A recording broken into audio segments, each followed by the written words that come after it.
He who is actually in knowledge surrenders to me, knowing me to be the cause of all causes and all that is. Such a great soul is very, very rare. So Krishna has said, he's described the 4 types of devotees: the one who is in distress, the one who is seeking pleasure, the one who is inquiring for knowledge, and the one who truly knows him, the jnani, the true devotee. And then he says in the next verse, the jnani is Atmaiva, my very self. And now Krishna says that that devotee, Bahunam Janmanam Anti, after many, many births, he comes to know the truth of Vasudeva Sarvam. Krishna is all things. And in the very beginning of chapter 7, Krishna states how Manusyanam Sahasresu, out of thousands of people, one may come to this path. And out of those people, one may know me in truth.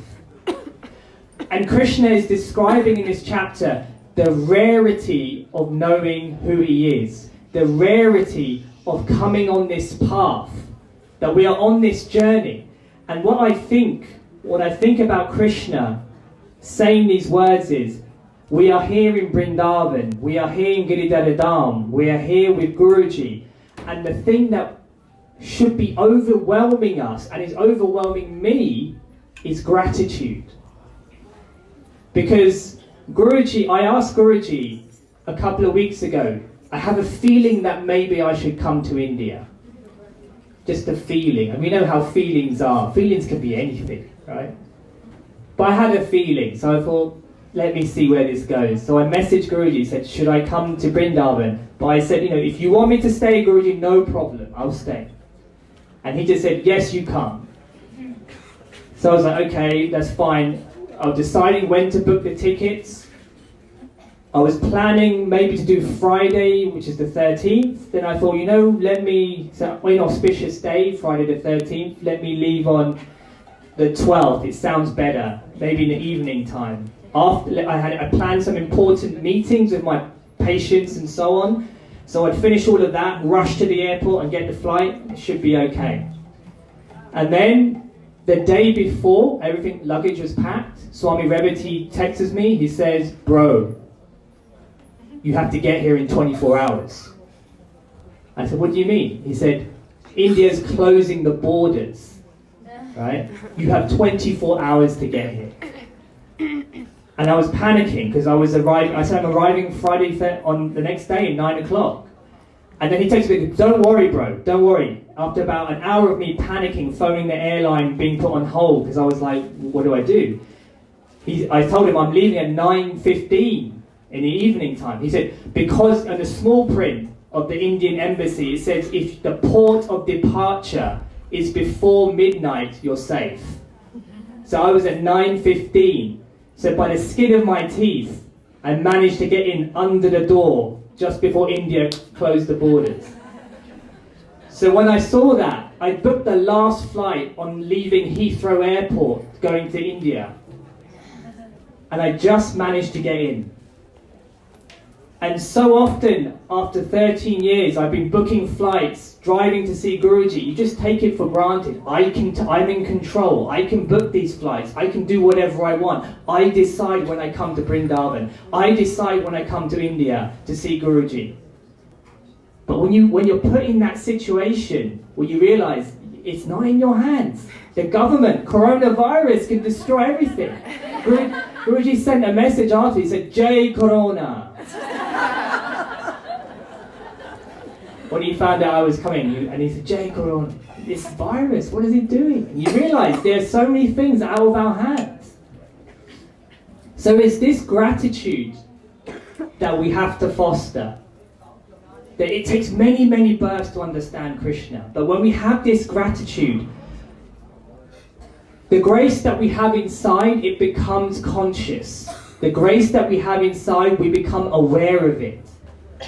Because if we have expectation, if we have this idea of this image in our mind of how our devotion to Guruji should be, then it pushes Guruji away. Grace, even if we have it, it becomes dormant, it goes to sleep. But if we have gratitude, the grace comes conscious. I remember in the early years when I first met Guruji, every time he walked past me, I'd be thinking, you have to look at me.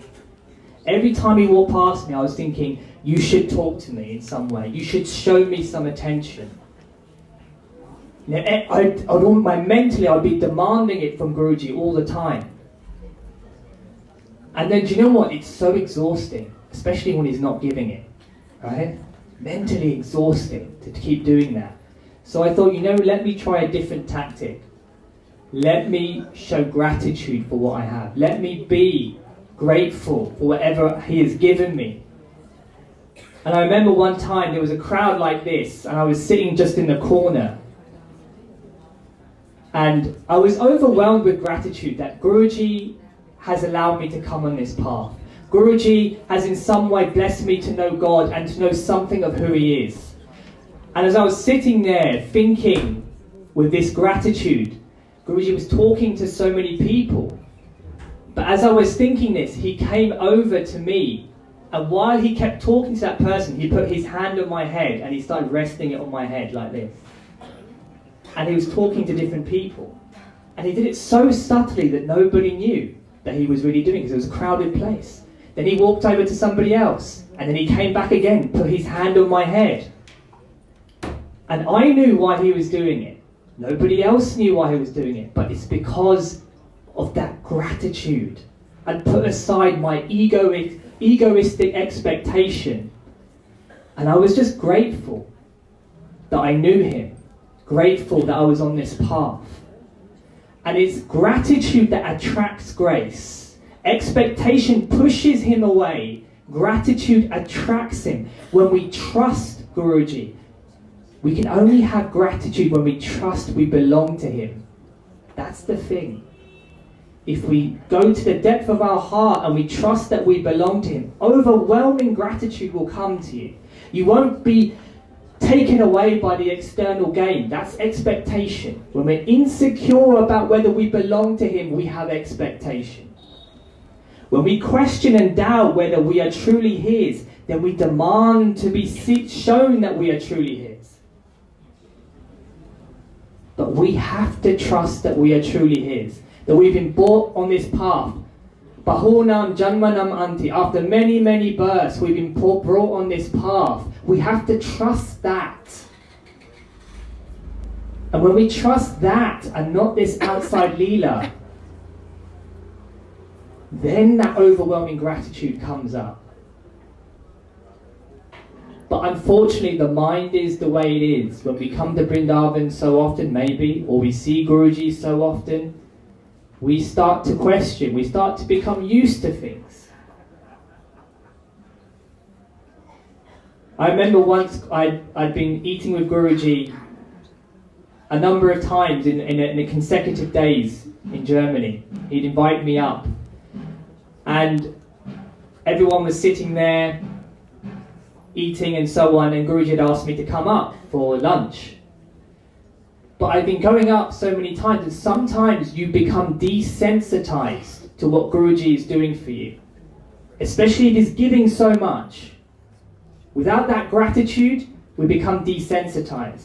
And so I came up, and then everybody had already started eating because I arrived late. And then I took a small plate because I wasn't that hungry. So I came to the table, and then I started serving just a little bit of food here and there. And then Guruji looked at me and he said, "Why have you taken a small plate?" I said, "Guruji, you know what? I'm not so hungry, so I'm just going to have a little bit." And he went, "Ah, you're not very hungry. So why did you come then, if you're not hungry?" And I said, "Oh, because you invited me." Because I invited you. What? If you're not hungry, you don't need to come. Maybe you don't come here again. Maybe I'm going to France. When I come back from France, maybe you shouldn't come next time. And I was like, whoa. Just took a small plate and now it's come to this. And I was like, whoa, that's escalated very quickly. But everybody else is a little bit surprised by his reaction, but I knew why he was doing that. He was shaking me, saying, "Look, to be in front of me is not a joke. To be near me in this way is not a joke. To come into proximity, to receive my darshan is not a joke. Don't just come here and do as you please. Where is the gratitude? Gratitude gives you that vision to understand what Guruji is giving you. Even if mentally you don't understand it, the appreciation internally, you will digest what Guruji is giving to you. That is gratitude. You won't take things for granted. Everything has immense value, no matter how small, if we have this gratitude.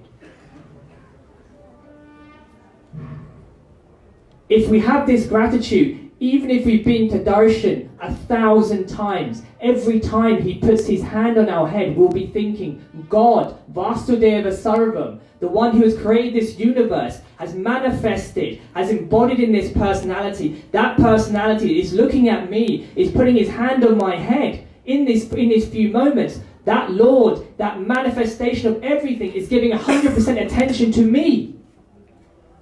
And we won't take darshan for granted. Even if he talks to us 1,000 times, if he talks to us just once, we think, wow, he gave me that attention. He gave me that blessing. That is gratitude. A bhakta is always situated in this state of gratitude. And then you start to think, what a joy it is to even serve him. What a joy to have the opportunity to know him in this way, to be given an opportunity. If I play mridanga, if I talk, whatever it is, I have an opportunity. He's opened the door for me to know him in this way. That is gratitude. And we will never take anything for granted. We will always be alert to the immensity of what Guruji has given us. The ego and the mind wants to desensitize us. It wants to play everything down. Oh, it's just another day. It's just another darshan. But we have to fight that ego and that mind, and we have to keep coming back. Krishna talks about abhyasa. Keep coming back to that place where we know and appreciate the immensity of what we've been given. And a bhakta, when he traces everything back, not just what he sees in Guruji, not just in his service, but just to even exist. Just for existence. Just the fact that you exist and you belong to him. In your existence. You have immense gratitude for your existence. When we dance for God, yes, on the outside, it looks like we're just having a party and enjoying the kirtan. But dancing for God is a celebration that you exist and you belong to him. That's what dancing is. And a bhakta always has that celebration of belonging. When we come to that point of existence, that we're so grateful for our existence, that's where Vasudeva Sarvam, all of life becomes a manifestation of Krishna. The Acharyas say that in the morning, when we wake up, we should remember the story of Gajendra. We should look at our hand and remember the story of Gajendra, the helpless elephant. In the morning, we should be very helpless because we don't know what the day holds for us. We are trapped in Maya. We don't know what is going to happen to us. We are lost without any help whatsoever. We're relying on Guruji 100%. That is helplessness. But when we go to sleep, we should be full of immense gratitude that Guruji is holding us with that grace. These are the two eyes that we look at reality with. A devotee looks at, one eye is through helplessness. I'm lost, I'm relying on you, Guruji, no one else. And the other one is gratitude. You are saving me, Guruji, I belong to you. These are the two eyes we have to look at reality with. You know, there's a great Vaishnava saint who wrote the biography of Chaitanya Mahaprabhu, Krishnadas Kaviraj. He's a Kaviraj. He's the king of the poets, very learned man, very learned saint. And one famous quote he says, I am deaf, I am dumb, I am an illiterate fool, I am worse than the worm in the stool. I'm so low. I'm so unworthy. When you're a devotee, that helplessness of unworthiness is there. But in that helplessness is immense gratitude. That's why he feels that way. Immense gratitude for the fact that we know Guruji and we've been brought on this path. This is the fight we must have with our minds and our egos, that we do not fall into this trap of expectation, of taking things for granted. It's become very apparent to me when I came on this flight here, slipping in under the radar of the border of India just to be with Guruji, just in time. How fortunate we are here that we came to Vrindavan to see Guruji. We must not slip into that attitude of expectation. You know, once there was this devotee who had this expectation. And he was constantly asking Guruji for certain experiences and wanted certain attention, you might say. And eventually, after Guruji had told him many times to move on from this mindset, this person wouldn't move on. And then Guruji said to that person, Guruji said, if you have greed, you will lose everything. You must be grateful for what you have. The constant lustful expectation is the thing that will push Guruji further and further away. Gratitude is what attracts Guruji. This is what we have to remember. When I said this once, somebody said to me, does that mean that we shouldn't long for Guruji? Where does longing come into it? And the thing I would say is, longing is not a desire. When you have gratitude, we don't expect or want anything from Guruji, but we never stop longing. We never stop longing. Longing is the natural position of the soul. Once we know we belong to Guruji, we'll constantly long for him. But the mind should not twist that longing and create an expectation. When our mind creates an image in our mind about how Guruji should manifest himself to us, we are creating demands on Guruji that we have no right on. Longing should always be there, but the mind should not twist it into expectation. That is the key. So let us all be grateful for the fact we made it to Vrindavan. I certainly am. Let us be grateful we have been brought on this path, because out of thousands of people, only one may perchance come to this path. After many, many births, one may know the truth, Vasudeva Sarvam. Let us have this gratitude. It is gratitude that will attract Guruji's grace. And for gratitude, we must trust that we belong to him. We are here in Vrindavan with Guruji. That must be sufficient evidence that we belong to him. We must trust that evidence, and with that evidence, have overwhelming gratitude. Jai Gurudev.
Check there. The evening prayer is finished, so we kindly ask everybody who is not on pilgrimage to leave the temple hall. Thank you for understanding. We're asking everybody who is not on pilgrimage to leave the temple hall now. Thank you.